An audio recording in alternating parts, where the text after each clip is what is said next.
Sule prediksi calon buah hatinya akan jadi pelawak. Ini alasannya. Sule memprediksi calon buah hatinya akan menjadi seorang pelawak seperti dirinya.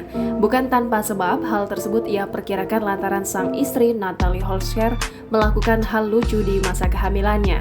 Pada suatu momen, Sule mengatakan sang istri melakukan hal lucu yakni menaburkan minyak kayu putih ke bagian perutnya tanpa sebab saat dirinya sedang tidur.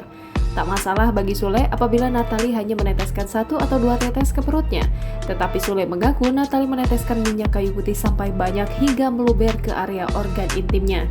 Kendati demikian, Sule mengaku selalu sigap apabila sang istri membutuhkan bantuannya. Ia juga mengharapkan wajah calon buah hatinya lebih mirip Natalie ketimbang dirinya. Diketahui, usia kehamilan Natalie kini menginjak 7 bulan dan berjenis kelamin calon bayi mereka adalah laki-laki.